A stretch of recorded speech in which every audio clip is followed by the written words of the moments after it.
Welcome to Recovery Conversations. My name is Brett Levens. Today I have Michael Erisman. How lucky for me and for you. If you're a regular listener to my work, you'll know that recovery-friendly workplaces is one of my main jams. So to have somebody of his caliber from HR to talk about recovery-friendly workplaces and his experience as an HR boss just couldn't be better.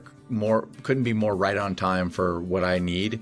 And we've become friends via LinkedIn and have had several chats. And he was willing to come on and have a chat with me for this podcast. So listen in. And if you're an HR professional, visit sobercuriousconsulting.com if you want to learn more about recovery-friendly workplaces. All right, let's roll it. All right, Michael. In the flesh, or at least across the screen here, though we've talked a bunch of times, and I'm really appreciative for our kind of newfound relationship and friendship. And probably in the pre-roll, I'll talk about, how we met, which is, I think it's kind of cool. But how lucky for me. Like I'm like very interested in trying to bring recovery-friendly workplaces, which you know about, we've talked about. And I don't have a lot of HR pros that I can refer to. And you and I have had some great conversations. Welcome to the program. Please introduce yourself to my audience as you see fit. That sound good? Yeah, okay. Absolutely. Hey, Brent, first of all, it's great to be here. When I first saw your information on LinkedIn, I was like, of course, this means a lot to me personally for the reasons you just described. Not just because of my interest in creating workplaces that allow people to be successful and to thrive, but also that I personally, am in recovery. And, so it's not that I've looked at this from a distance. I've seen it up close and personal, and I've been a part of it. And, I'll just share with your audience, just for a couple of minutes, kind of a little bit about that story.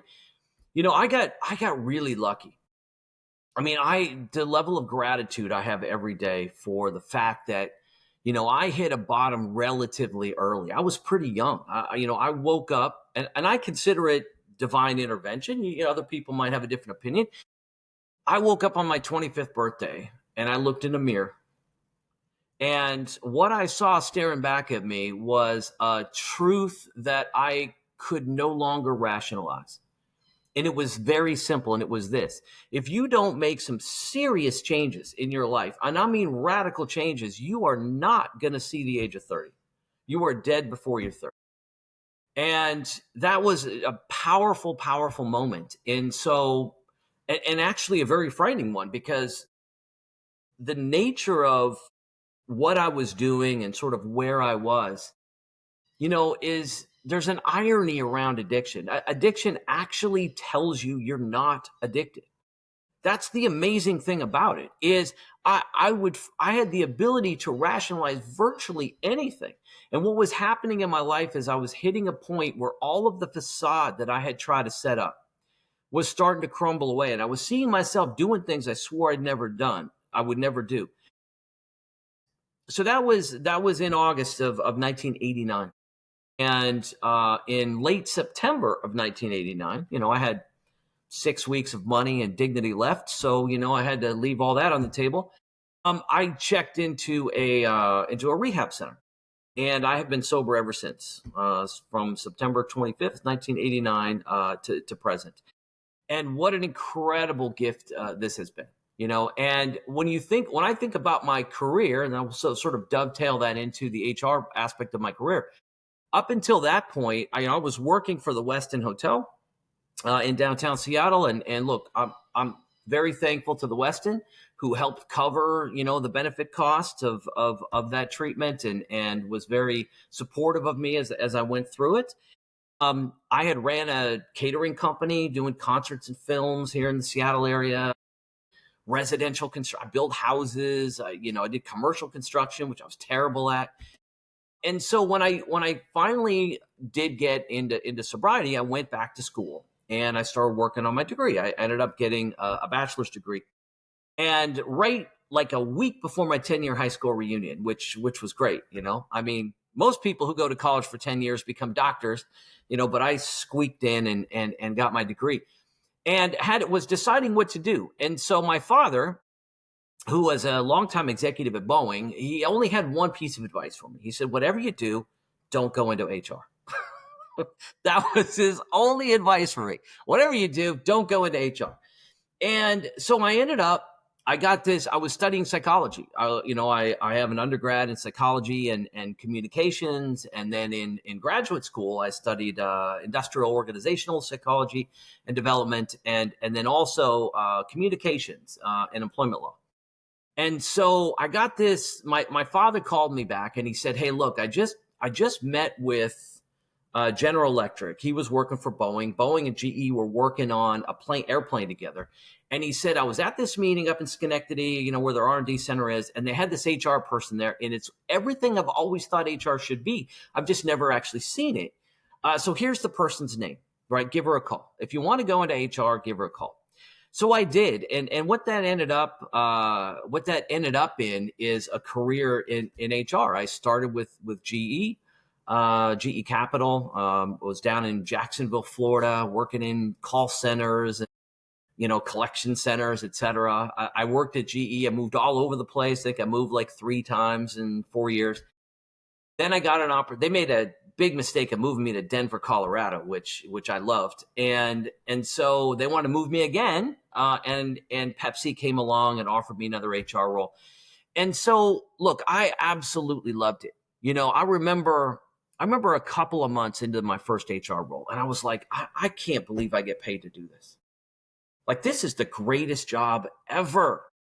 And so I thought to myself, what a career in HR would look like. And I went on GE's website, and they had a job called the VP of HR for NBC Sports. That would be great, right? I would be hanging out with like Bob Costas and all these people, and paid like $300,000 a year in Manhattan. I was like, that's it. That's the gig I want. So I printed that job description. It was 3 pages, single spaced, of stuff I needed to learn. And I said, well, I'm going to get that job. Now, keep in mind, I'm at the time, I think I'm 4 years sober, and I have 2 months of experience. I mean, not a snowball's chance in hell I'm getting that job. But I spent the next 7 years doing only one thing, is that I'm going to learn everything I can on these 3 pages. So that led me to this amazing HR career where I don't care what you pay me.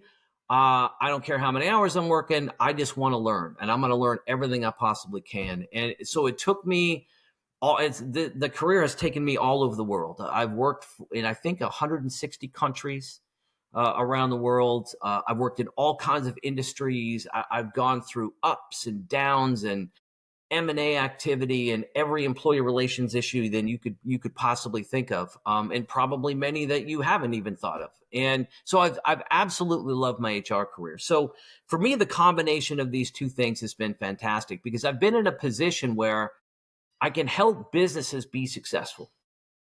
And if you think about what it takes to make a business successful, right, you have to think about what are the people implications of your business strategy. It doesn't matter what your business is. It could be, making soft drinks or software. It could be, healthcare. It could be nonprofit. It could be anything. In order to make that work, you have to get a bunch of disparate people with different views to come together to produce an outcome. And, there's endless variability in that. There's endless challenges in that. And there's all kinds of complications in that. And that's what I love to do. And I've just absolutely enjoyed my career. Like I said, it's taken me all over the world, and I've spent the last almost, now I can't believe it, 30 years doing this. Yeah. Well, that's a true HR professional. And I've looked at your LinkedIn profile, and it'll be in the show notes for those of you that want to, look Michael up. And I hope you will. From my perspective, as somebody who's trying to use one of our chats the other day, you use the word disruption. And I like that word. I've liked that word for a while. It does sometimes have some baggage for some people. They're like, so I'm aware of that as well. But you know what I'm trying to do, right? But because of what you just said too, I've been in this spot for a while, and I've seen all kinds of things. Add on top of that you're somebody in recovery, you no doubt have seen issues with substance use, lots of it. And, just to kind of brag on you a bit, since my audience probably won't know you, like you've worked for some big companies at high level, right? So you're walking around with an eyeball on a few different things that there's no way I could know.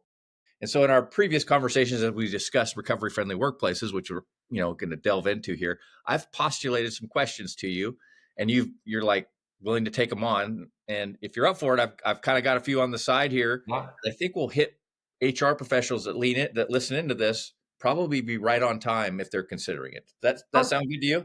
Yep. Let's talk about it. Okay, let's talk about it. Let me just start with the one that I hear the most, right?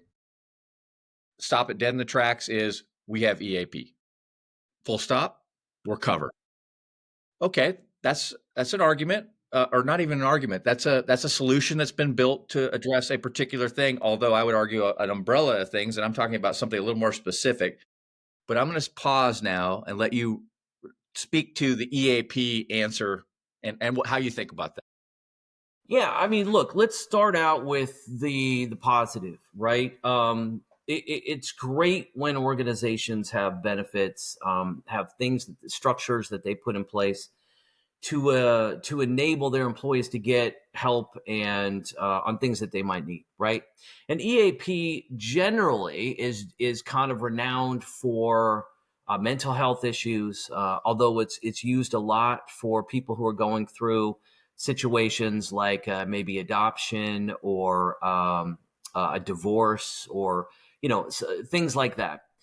And in particular, what it does is it actually separates the company from the service, right? It provides a buffer in between where basically, look, don't come to and again, I don't mean this in a bad way. I just mean this in reality. Look, I'm not equipped to know how to handle your situation. So let's say I'm a leader, I'm a manager of a team, and someone is struggling with something, and usually the reason that struggle becomes important is because the struggle then ends up having an impact on their ability to do their role successfully, right? So usually the symptoms of whatever they're struggling with, directly impacts their workload and their results, and then the company starts to address that. And in addressing that, these things may come up. And so it's essentially a company's way of saying, look, we're not the experts on whatever this issue is or whatever these things are. But we've set this benefit plan up. By all means, reach out and take advantage of it. And that's a good thing. I mean, again, I believe most of these things are set up with the best of intentions. There's another element as well, and that's that the company is then not necessarily aware of the service that's being provided or who it's being provided to, and there's a level of anonymity in that process. And with modern employment law being what it is, and I'm going to speak to America. I'm not going to speak to all the other countries in the world. They're very different. Employment laws are very different. But I'm going to just keep the comments here to the U.S., although certainly have a lot of experience in a lot of other countries. But in the U.S. in particular, the employment laws are complex enough and create some liability when it comes to things like HIPAA laws, for example, and privacy related to things that you might be dealing with outside the workplace, and yet, you're employed by us in a company. And so it does give the organization the ability to kind of disconnect those two things. So, and there's, again, I think, generally speaking, those things are fine. There's nothing wrong with them. Like if your company doesn't have an EAP, you should have it. Okay. However, and I think I speak for most HR professionals, there's probably some benefits people listening to me that have much higher aspirations for these things. But for most people, it's a box checking thing. Like we have an EAP. You might have, back when we all used to go into the office all the time, you might have a poster up in the break room or something, and here's the EAP number. And you certainly hand it out with your data, and you probably go to your benefits website or your app, and there's information. But it's a relatively hands-off box checking exercise. And so from that standpoint, it's good, but it doesn't really address the issue. It's so disconnected from that issue. It's basically saying that this is available. Good luck with that. And so I think where it falls short, and I think that's kind of what your question's getting at, Where it falls short is, what should companies be doing more proactively to address issues that happen in the workplace? And there are a lot of ways in which companies are starting to do a much better job of that. If you think about wellness programs, for example, right? A lot of press about wellness programs. Um, I'm usually not the right person to talk to about wellness programs, because what I usually start with is, well, why don't we stop doing a bunch of the toxic things that we're doing here in the workplace that cause people to need wellness programs? Why don't we start there, and then we can add the wellness programs in? And so there are things that companies are out there trying to do to bring those services more directly to employees in a more um, accessible way. But that's it. When you brought up the issue of recovery, and for example, you brought up the issue of an employee resource group around recovery, I was instantly intrigued. And the reason is because I've never seen it. I've run employee resource groups for years, decades. And some really amazing ones, right? There's LGBTQ, there's various ethnic and nationality background groups. There's veterans. The last company I was in, we had this working parents ERG. Fantastic, right? When you're a working parent, you're trying to juggle all these things in your workplace, and the kids, and your kid's sick, and all of this stuff. It was fantastic. And those employee resource groups are a great way to kind of facilitate, in an indirect manner, we care about these things, and we want you to work with each other. And then generally, as the head of HR, my job with the ERGs was to do kind of two things. Number one, help sponsor them and maybe give them a little budget to use. And then number two, to be able to ask questions and occasionally say no, right? Because every ERG group comes back, and there's a fine line between an ERG that's really helpful and an activist group. And so you have to kind of straddle that line sometimes. But generally speaking, they're fantastic. But what you brought up, Brett, I was shocked to realize doesn't exist. It just doesn't exist. And I thought to myself, why? Why doesn't it exist? So maybe that's something we can explore a little bit. Yeah, I'd love that. So for those of you that don't know our lingo, I'm just going to add a couple in there. ERG, employee resource group. So in larger corporations, you'll have kind of interest groups that come together. And I don't know that I ever told you, Michael, how that happened for me, but basically it was me taking on telling my story to the entire company and then writing a blog follow-up. And so I go from this many people in recovery that I know. Well, actually, there was one. And as soon as those landed, here comes the pings. And we know the stats, roughly 2/3 of American families are affected by substance use in some way or another, right? So it's shouldn't be any surprise. And at Cisco, we've got all the groups you just outlined and many more.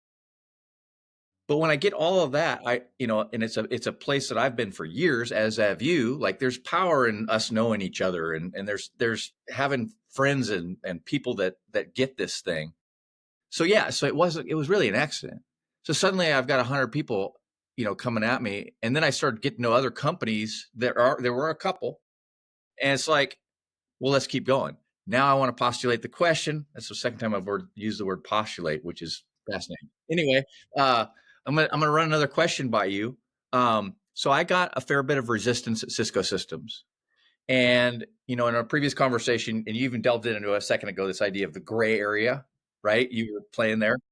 So one of the things I heard the most about why that wasn't a good idea for like a year and a half after many, many meetings was 3 words: fear of litigation, which we've talked about, not in this podcast, obviously. If that's a line you want to pull on, or any of the things I just said, I guess my point is that I've seen an appetite for it. It's still going on. That you haven't seen it. It just seems like there's just a ton of winning to be done here. So over to you. There is for sure. And if you think about fear of litigation, that's kind of an easy label that gets slapped over. This is a gray area and I don't really know what to do. Okay. What it really means is there's an ambiguous line. And this is something that every organization deals with, is that there's an ambiguous line between what's my role as an employer and what's my role as some sort of having a major influence in this person's life. Right. And so what generally happens in the workplace, and this is the case whether you're dealing with an issue with alcohol or substance abuse, mental health issues, or you name it, any other issue. The difficult place to go to, and I'll tell you what, there's two very, very important reasons for that. The difficult place to go to is the root issue. What most companies go to is they go to the symptoms. Absenteeism, you're not showing up for work on time, you're not getting your work done on time, you maybe behaved in a way that was inappropriate. We've been part of tech companies, and tech companies have lots and lots of events with a lot of alcohol. And, if I had $10 for every time somebody had too much to drink at a company event and did something stupid, I'd have retired a long time ago, right? So we all understand that. We know that that's a reality. So what companies generally tend to focus on is they tend to focus on the symptom itself and as it relates to the workplace, and try to avoid going into the root cause. Now, there's two reasons for that. And I think there's some validity behind those reasons, but I'm hoping that what you're trying to do and what I think is important to do here can remove some of the stigma. Okay. So the first reason is, it's not it's like, I don't have jurisdiction on that. What you do when you're not in the workplace is, unless it violates the law or puts the company or other, employees in danger in some way, it's none of my business. Right. So there's that type of approach. The second type of approach is, look, I'm not really an expert at understanding why. And I don't have a deep enough relationship with my employees to be able to even broach that subject. Okay. Now, if we talk about this in the two areas it comes up the most, right? Mental illness, or some sort of struggle with a mental health issue, right? I don't know if it's a mental illness or not, but some sort of struggle with a mental health issue, or substance abuse in particular. And let's go talk about substance abuse. Generally speaking, and I speak from personal experience on this, and I'm sure you would agree, when you are actively using, having somebody approach you with, hey, I believe you may have a substance abuse problem, is generally not met with open arms, okay? And that's me being polite, right? Generally speaking, hey, I think you may have a problem with alcoholism, is not going to be received well. And so organizations tend to avoid it. They tend to not want to go there, because, first of all, it falls into that gray area, sort of outside my jurisdiction. Second of all, it's generally not met well. It's generally not received well. And even if the person says, yes, oh, I'm so glad you brought it up, I actually am really struggling with that. They're like, well, okay, what do I do now? Call the EAP?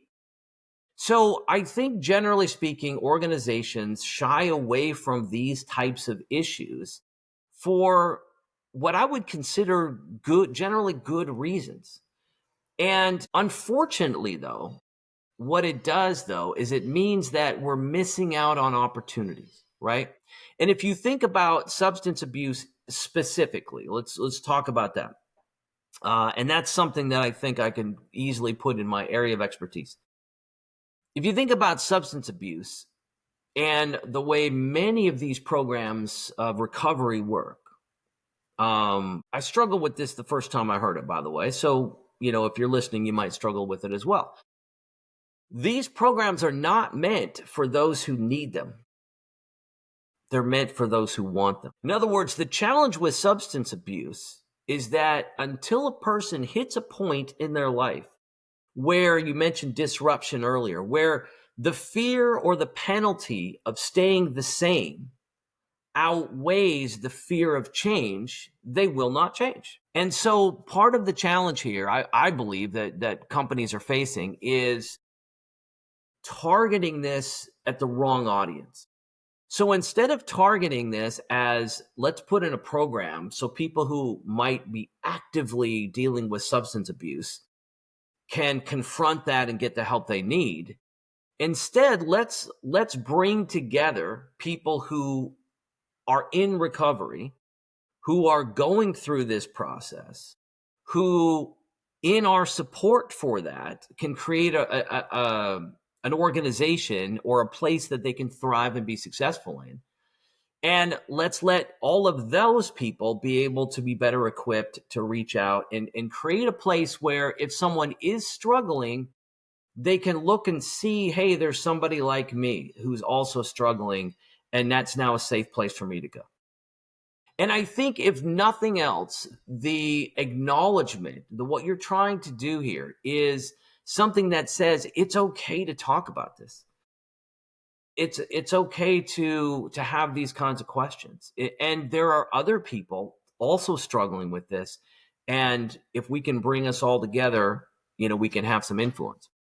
Now, one of the things that we talked about, and I think I use this example specifically, is, okay, a lot of times people will look at something like this in a way like they might look at sort of like a peanut allergy, okay? So if someone on the team has a peanut allergy, then what do?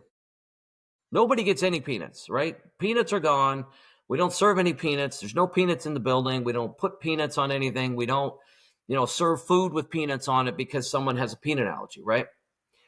That's not how to address an issue like alcoholism.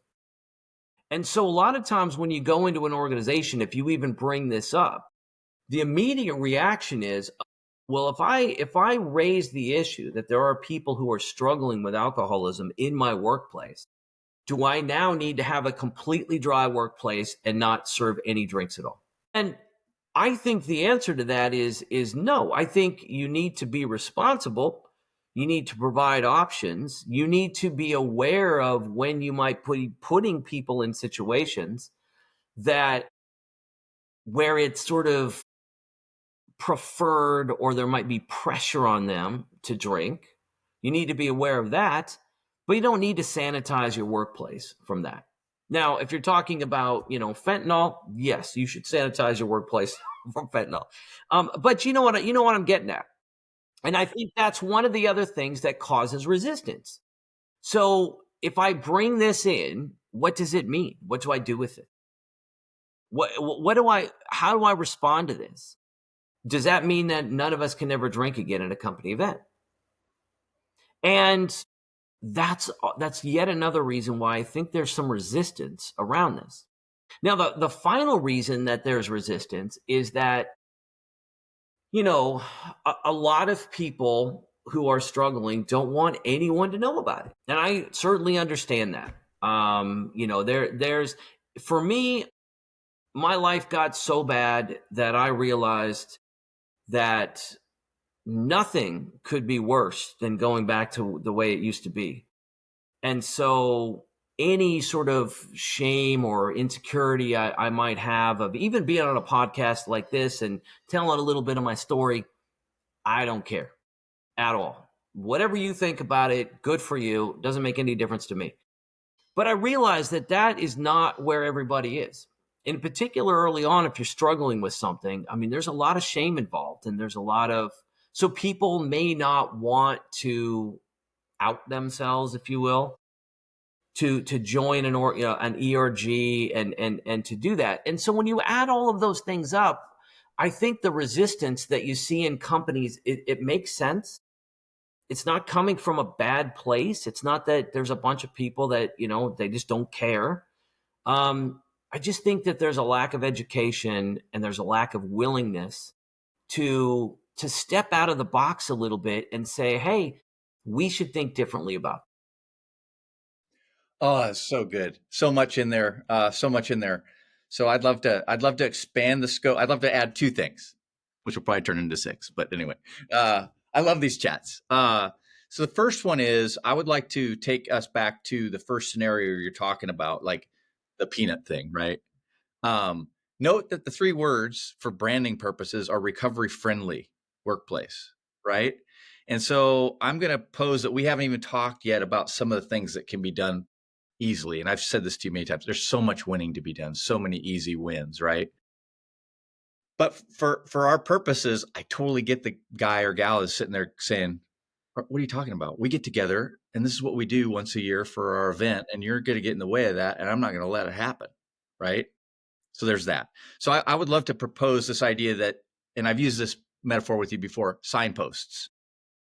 So it's more about the environment that people are in, because I'm going to tell on myself.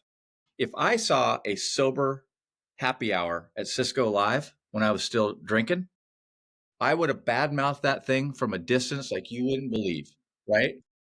I would have badmouthed to people around me about how those holier than thou people, right? What are they? But there was, leading towards this wanting it for myself, there was a small voice that was active in me that would have made a note of that. And I would have known that it was possible for 450 people to get together and party without alcohol. So that signpost would have been there as a cultural example for us to get to each other. Same with ERGs. So I want to turn it back over to you, but this one's rocking me. So my idea here is a recovery friendly workplace isn't so much about getting to the individual who needs it right now. It's urgent or should be urgent. To me, it's more about the environment that allows everybody to do their thing within reason, right? What do you think about that picture I just painted? Well, I largely agree with it, 100%. I think though, one of the challenges, one of the reasons I've loved the work I've done for the last few decades is because of these complexities. There are paradoxes that aren't meant to be solved; they're meant to be accepted. And and here's an example of a paradox. A paradox is it's okay to use alcohol to celebrate. And some people have a big problem with alcohol and it's very detrimental and it causes a lot of damage. Those things exist at the same time. Now, generally speaking, we try to want to solve these paradoxes. In other words, I need to go one way or the other, right? One direction is, hey, we just don't hire people unless they want to come in and party with us. Okay, that's one way to do it. Another way to do it is we're going to eliminate all alcohol. We're not going to do any alcohol at all in our function. Both of those are attempts that I'll kind of put at the opposite ends of a spectrum, but they both miss the point because they're trying to solve that paradox as opposed to being comfortable living with it. And I think what you're describing, this friendly, and the reason I love the ERG approach in particular is because ERGs are not something that I have to condone and endorse everything the ERG does. Rather, it's there intentionally for that reason for those people who have those shared interests to come together.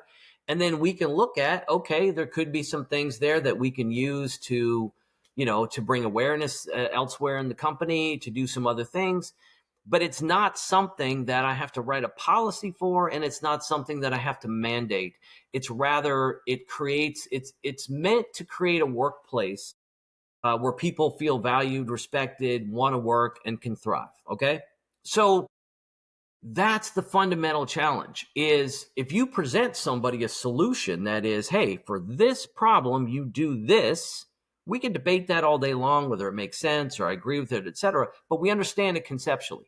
If you go to somebody and say, no, this is still going to exist and this is still going to exist. And guess what? This tension's still going to exist, but you can also create a scenario where you are helpful without restricting the environment. We also want organizations with a whole bunch of different people coming from different backgrounds. We have right now today here in America, we have more generations working side by side than we have ever had in the history of civilization. We have multicultural people from different countries coming together. I work for Microsoft, and one of my favorite times at Microsoft was when the World Cup was going on, because you'd walk around the campus in Redmond, and it was like the United Nations, right? I mean, you had all these people from all these different countries and, rooting for their team, and it was just fantastic. It was wonderful to be a part of. But when you have all of that coming together, you're going to inevitably run into areas of tension and overlap. We have been able to manage that. And we can manage this too. we can be more open about the value of recovery. We can be more open about having a safe place to go and deal with these kinds of situations. Whether it's yourself or as a family member, we can do better than we're doing today. And because today we're not really doing anything. So I think, yes, there are challenges. Yes, if you're listening to this and you're a head of HR somewhere and you're thinking, I don't know exactly how this is going to work, I get it. But it's important. It matters. It's a huge deal in our society. And if we are going to be an organization that is going to create the right place for people to be successful and thrive, it's one of the many things that we need to address and we have to do better at. Well, you just touched one thing that I want to just expand on a little bit. Up until this point in the conversation, we've both mostly been focused on the individual who potentially has a problem, et cetera. But you just mentioned the family, right? So most HR teams are not only providing benefits for the employee, but also for their families. And so I'm going to paint a picture for you of the star employee who has a child who's gotten hooked on opioids because they're a huge problem in our society. And what do? They go on Google and do their best. Do you think that's going to affect their productivity, et cetera? And not even somebody who's necessarily struggling with substances themselves. So that picture that was painted for me one time, and anyway, it really resonates with me because that individual has so many opportunities to learn about addiction, learn about the stuff that's around, and then if they're not uncomfortable talking about it, they're able to share with their peers, and now all of a sudden that normalization becomes, well, more normalized. Well, it becomes more accessible, and it becomes something that's we're saying, look, this is life. This is what it means to live in the societies that we live in. This is a big problem, and we know some of our employees are going to face it. And so I think somewhere between, we're not drug and alcohol treatment centers or experts, but we shouldn't ignore it entirely either, right? So the question is how do we find and move a little bit on that in that regard? And what I was so intrigued about when you and I first started talking was you're so spot on about let's do something. Let's make this more accessible. Let's talk about it more. The ERG thing is fantastic. And I have been in companies where informally they set up, whether it was like IM messaging things or whatever, where you could go and set your own group up. And, there was one that was like Friends of Bill W. and a bunch of people that go to AA, and we shared a bunch of things. I'm still in some contact with some of those people today, and I've worked that company in like 15 years, right? So there can be some things companies can do that can be very, very valuable. I think the starting point, though, is, and I encourage everyone who's listened to this and runs an organization is thinking about this, is to reach out to you and start having the conversation about, let's think about how you could set up an ERG on this. Let's see about the resources that you could have available. Right now, that's from a company perspective, right? That's typically the HR person or the CEO and the HR person or somebody in administration that's thinking about it that way. Let's also talk about something that's closer to home, right? And that's people join organizations and leave managers. Now, you've heard that before. We've heard that over and over again. And one of the things that I've kind of spent my whole career working on is, look, I can do a bunch of stuff in HR, but I might be the figurehead of the culture, but I'm not the culture. I mean, the culture is what gets created by all of the managers and employees, right? If you think about what a culture is, it's sort of that thing somewhere between what you aspire to be and put on the walls and think you are and what you actually are and what people experience. And it's some amalgamation in between that. And so when I think about what's one of the first steps required for organizations in order to be able to create a workplace where we can better identify when some of these challenges exist and be better equipped to deal with it, There's generally three things. Okay. So I'll just walk through them really quick. I call it the air, food, and water of being a manager, right?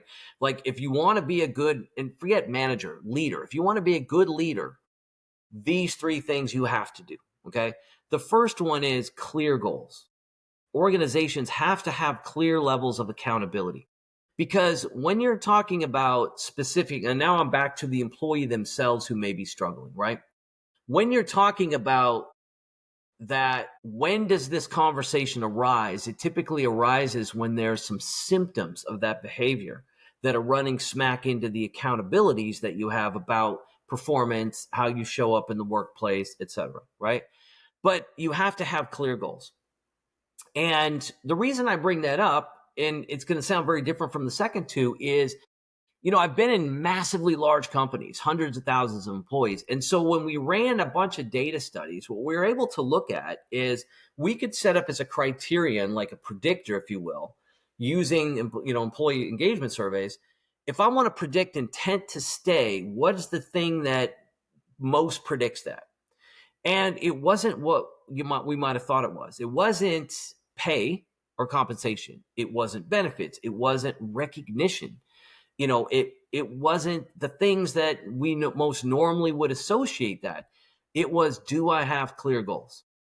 And it wasn't close, by the way. Statistically, it was the predictor of intent to stay is, do I have clear goals? So that's number one. And then let's get into the second two. Number two is feedback loop. In order for you to be in a position as a leader to help someone on your team who may be struggling with this, whether it's themselves or a family member who's struggling with it, you have to have a relationship. And that means you need to provide feedback and you need to listen and create that openness. Now, one of the things I've tried to do in my whole career, and I won't speak to how well I've done that, the hundreds and hundreds of HR people have reported to me over the years could probably attest to that, is to create an environment where my people can say anything they want to. In fact, I expect them to, and I need them to. If you think this process isn't going to work, then say it. If you think this is a stupid idea, by all means, please tell me.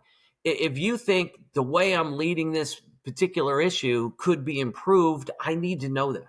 Because one of two things happens. Either you're wrong or you're right. Now, if you're right, I need to know it. I desperately need to know it, right? Not want to know it, I need to know it. If you're wrong, then you need to know that, and we need to have that dialogue. But creating that feedback loop, and I don't mean performance appraisals or any of that crap. I mean literally real-time feedback. Do I know where I stand? Can I have a conversation? Real time. And I used to do this with my teams all the time. I would do this model called debate, align, execute. So it's required that if we're going to go do something, we debate it up front. Is this the right idea? What are we not thinking about? Unintended consequences, etc. The goal here, though, is to create an environment where people trust you enough to be able to talk to you about what's going on. You cannot help somebody if you have no idea what's happening. The last thing is, how do you create an environment where people can feel valued and respected as a person and as an individual and do their best work? Now, obviously, that's an environment free from harassment, free from discrimination, where they're treated with respect, et cetera. No question. But if you look at those three things together, this stuff that you're doing would be great if centralized, an HR function or somebody would come in and say, hey, we're going to set this ERG up, or, people can join it. That's good. That's a good start. But at the end of the day, it comes back to each and every leader in your organization and the relationship they have with their people. Do they care about their people, not just as employees who are producing an outcome? And do they create that environment where people are free to talk about them? Because that means you have to be authentic, you have to be vulnerable, and you have to create those relationships. Those things can position organizations much better to be able to address the kinds of things that we're talking about. And even if you do all the right things of putting these ERGs in place and to your point, making sure you have the right signpost, even if you do those things well, if your managers have not created an environment of trust and respect it's still not going to matter. It's still not going to work. So I would encourage you to think about it both in both of those ways. Are we as corporately looking at this is a major issue into society, and we're going to address it and be honest about it and make it a recovery friendly organization?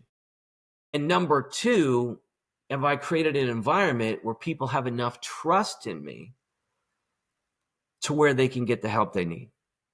Because if I go back, now 30, almost 36 years ago, 35 and a half years ago, and I go back after that sort of awakening on my 25th birthday, a couple weeks later, when I went into my boss at the Westin Hotel, I had a relationship. I trusted him. And I said, look, I'm in a bad spot. Like, I can't do this anymore. Like, if I have to change. And he was not surprised at all, by the way. But he was able to say, yeah, let's go have you talk to somebody in HR and we'll look at our benefit plan. And I think we can cover something like that. And I was able to work it out. And I'm very grateful, not only to the organization that did that, check the box, but it was possible because I had a relationship with somebody who I knew cared about me as a person. And so I think when you think about the kinds of disruption and change that we need in companies today, it's both in the awareness of what's happening and how to do that better, but it's also in how our managers and leaders create that environment of trust and respect. And that will give you the freedom to address issues that you would otherwise not get to address. That'll get you insights, when you sit down and say, hey, how's it going? I seems like you're struggling a little bit. How can I help? And if you have that genuine relationship, that's when people will open up to you. And so, yes, this might feel like a daunting change for organizations that are thinking about how do we go in visibly and make and raise this issue as something that's important to us. But you can start every day on the things that are the precursors required to have your people trust you enough to seek you out to help in the first place. Yeah. Oh, that's just lovely. All right, so that's been a really nice exploration of sort of what I would call the micro look at you're basically giving advice to the manager. And that manager may have issues of their own too. So that's I mean, there's just a lot of variability about what that looks like on the ground. Usually do, by the way. Yeah. And so now I'd like to, as we kind of close up here, I'd like to go back to the macro view and say a couple things to somebody who doesn't know this. Recovery friendly workplaces, I didn't invent. There's a ton of stuff about it.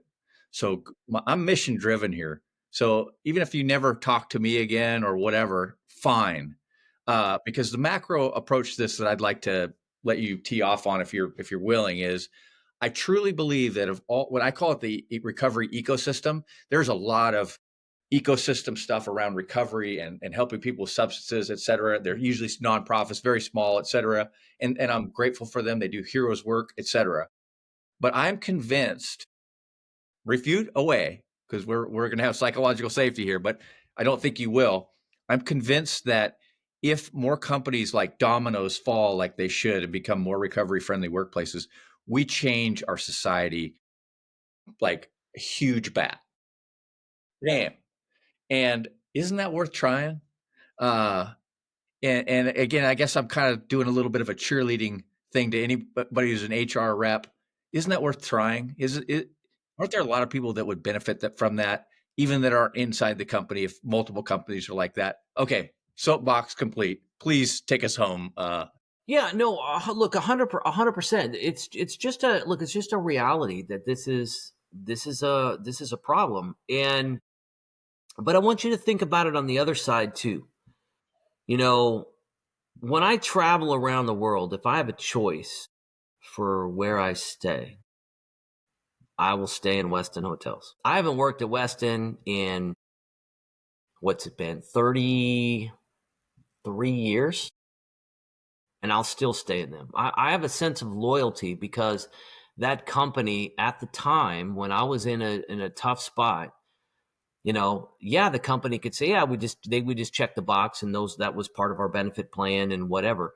That's not what I'm referring to. I'm referring to the fact that I had that relationship and somebody cared enough about me to want to help me through that. And long story short, by the way, I ended up going back there when I graduated from undergrad. I stayed working there part time while I was going to college, and then I went back and I ran in one of the banquet departments for about a year and a half before I went to grad school. So look, there's on the other side of recovery are some of the most amazing employees you can ever possibly get. Look, I mean, I can't begin to explain how grateful I am to have the contrast effect, to understand, where I've been and to be grateful for opportunities that I have in front of me. The healthiest people that I know and have known in my entire life, I would say most of them are in recovery and are honest, and because it's required when you go through something like this and you get on the other side of it, it's a completely different perspective that you have about life and you have about others and you have about opportunities. And so I would encourage organizations to not be to not be afraid of this, to not be afraid of the stigma of facilitating this. Now look, if people don't want to participate, you don't force them to do it, obviously, but to make it more friendly, as you're saying, to get some resources in place, to at least talk to your managers about maybe some signs and some things to look for, to set up an ERG or make one available if anybody's interested in participating in it, and then letting it go where it goes. These are things that are not hard things to do, and they're not costly things to do, right? We're not talking about major overhauls to your IT system. I mean, we're talking about small shifts in behavior, and that can make a huge difference, and create an organization that is more in step with reality and more in step with where and people want to work for places like that. People want to be seen for who they are, and they want to be to be valued. And so I agree with you. Long story short, I agree with you 100%. Of course, we should try to do that. And look, I'm sitting here right now, in all honesty, going, look, I brought this to the table in every role I've ever been in. I've never been shy about who I am. Now, I cannot tell you how many times I've been personally in a situation where I've been pressured to drink. Hey, we just had a great quarter. We're all going to toast something. Everybody gets a glass of champagne. I hold mine up. I don't drink it, or I do a Diet Coke or club soda or whatever. And then inevitably somebody says, well, you don't drink. And I go, no, I don't drink or whatever. And then they ask me a bunch of questions. And I've always been really open with that. But we can remove a lot of that stigma. And we need to remove that stigma. This is a big problem in our society, and it crosses all of classes, levels of education, backgrounds. There are people right now that and you work with who are either struggling with this or have a close family member who is. And so we can pretend that's not the case. Or we can start raising some awareness and raising some attention to this issue. And hopefully, if nothing else, you create a more friendly environment that allows more people to seek out your EAP. Great. That's a start, right? So look, I think what you're doing here, Brett, is fantastic. It's needed. I feel a little chagrined I haven't done more in my own career. I've brought a lot to the table personally, but I haven't driven this, and and I should have. So consider me on board. Well, I can't tell you how grateful I am we met, and that you've given me so much of your counsel and time over these last, I don't know, we've only known each other a couple of weeks, I think it is, maybe 3 or 4, I don't know. But yeah, man, you're so helpful. That was a lot of really good information for me, and for hopefully some other folks.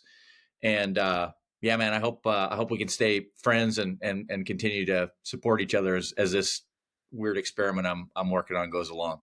Well, look, that goes without saying, and I think this is a noble thing to be working on, and I encourage, if you're listening to this and you have any interest in making a dent in this at all, or even doing something, I encourage you to reach out. Just reach out to Brett. I mean, if you want to reach out to me, if you want to connect with me on LinkedIn, please, by all means, do so. Once a year, I've done this now for 20 some odd years. Once a year, I post my little sobriety birth date thing on LinkedIn. And man, I have lost count of the thousands of messages that I get and people who come back to me decades later and say, hey, you didn't know this, but I was really struggling and now I'm sober and I really appreciate it. And I'm like, wow, that's fantastic. And I think just being more open about this issue in general is always going to be helpful. And let's not get sidetracked. You're not trying to go in and diagnose people, and you're not sending them to let's not freak out about the whole legality issues here. Let's just create some openness and start having conversations and see where that goes. And if nothing else, if you allow people to connect with other people who are struggling with similar things, it's going to help. So look, I am beyond grateful for the career I've had and for the work I'm doing, and, for the lessons that, being in sobriety has taught me. This has been such a tremendous gift for me that I want nothing more than, if anybody out there is struggling, for them to experience the same thing, for them to experience a level of freedom and hope that they didn't think was possible, because it is, and that's why this work, Brett, is so important. Sure, it will help companies, address a major problem in society. Sure, it might deliver some positive value to an organization, no question. But that's not the main reason. The main reason is we need to figure out a way to get hope to people who right now don't have it. Thank you, Michael. Thank you for your friendship and your guidance these past weeks. Really good conversation. I'm sure a lot of HR professionals will gain a better understanding of it through multiple lenses, and especially the HR lens with your experience. For HR professionals, you want to learn more, please visit my website, sobercuriousconsulting.com. You can grab 30 minutes for free right there on the website, and I'd love to talk to you further about helping your company move towards it and help your employees, their families, and their communities. Thanks a bunch.